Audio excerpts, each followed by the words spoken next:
চক মই এইটোৱে প্ৰতিক্ৰিয়া দিম যে প্ৰত্যেকটো পৰ্যায়তে এছাম লোকে মানুহক প্ৰভোগ কৰিবৰ বাবে যিমান তলত যাব পাৰে সিমান তললৈকে গৈছে তাৰ কোনো সীমা সংখ্যা নাই প্ৰত্যেকটো কথাতে ইটো হলে ইটো কিয় হল ইটো কিয় নহল ৰাতিপুৱা যদি আদালতেও আমাক অৰ্ডাৰ দিছে যে আপোনালোকে আন এখন জেলত ৰাখক অমুকখনত কিয় লৈ গল তমুকখনত কিয় লৈ নগল যদি কোনোবাই যদি সুপ্ৰিম কোৰ্টত এখন পিটিশনো দিছে পিটিশনখন গ্ৰহণ কৰা নাই সুপ্ৰিম কোৰ্টে কেনেকে পিটিশনখন দিব পালে যিখন পোষ্টমৰ্টেম আমাৰ হাতত নাই তেনেকুৱা এখন পোষ্টমৰ্টেম সংবাদ মাধ্যমত উলিয়াই দিলে তাৰ মানে এটা মহলে নিৰ্বাচনৰ পূৰ্বে অসমক অশান্ত কৰাৰ বাবে অহৰহ প্ৰচেষ্টা চলাই আহিছে আৰু বাস্কাৰ ঘটনা তাৰে অংগ সাধাৰণ মানুহে কো বুজি নাপায়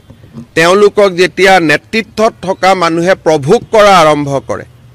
উচতাব আৰম্ভ কৰে স্বাভাৱিকভাৱে নিৰি মানুহ জুবিনক ভাল পায় আবেগিক হৈ আছে জুবিনৰ মৃত্যুৰ আবেগক ৰাজনীতিলৈকে আমি ৰূপান্তৰ কৰিব নালাগে যেটো কথা মই প্ৰথমৰ পৰাই কৈ আছো যে জুবিনৰ মৃত্যুটো কাৰো বাবে ৰাজনৈতিক আশীৰ্বাদ হ'ব নোৱাৰে যে এতিয়া এইটো ঘটনা হল আৰু এইটোকে হাতত ধৰি মই ইলেকশন জিকি যাম এতিয়া গুটে অসমত পৰিবেশটো কেনেকুৱা হৈছে যে জুবিনৰ ঘটনাটো হল এইটো আমি মেইনটেইন ৰাখিব লাগে আপ টু এপ্ৰিল যাতে এইটোৱে আমাক ইলেকশন জিকাই দিয়ে ৰাজনৈতিক ৰাজনীতি কৰা নাই ৰাইজটো নিৰি ৰাইজটো আবেগিক কিন্তু ৰাইজক যি ভুল তথ্য দি আছে যি সকলৰ ব্ৰেইনত কামটো চলি আছে তেওঁলোক ৰাজনৈতিক কিন্তু বাস্কাৰ ঘটনাটো হল অসমৰ মানুহৰ বুকুত লুকাই থকা জুবিনৰ প্ৰতি মৰম বা আবেগৰ প্ৰতিফলন কিন্তু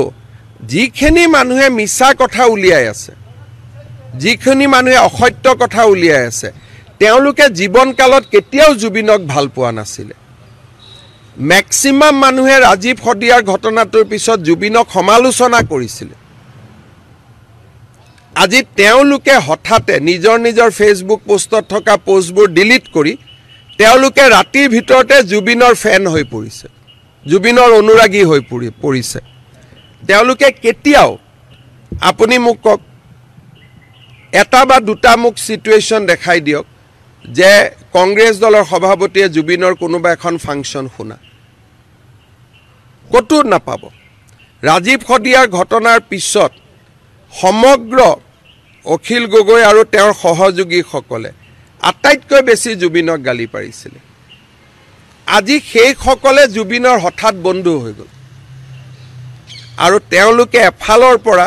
ৰাইজক যিমান পাৰে যেতিয়ালৈকে গুলিকাণ্ড নহয় যেতিয়ালৈকে নেপাল সদৃশ পৰিবেশ এটা নহয় তেওঁলোকে মনত ভাবি থৈছে যে এইটো ঘটনা আমি ঠাণ্ডা হ'ব নিদু আৰু ইয়াৰ ফলত কি হ'ব অসমৰ ক্ষতি হ'ব যিখিনি অসম আগবাঢ়ি গৈছিল সেইখিনি পিছুৱাই যাব আৰু তে একো নহয়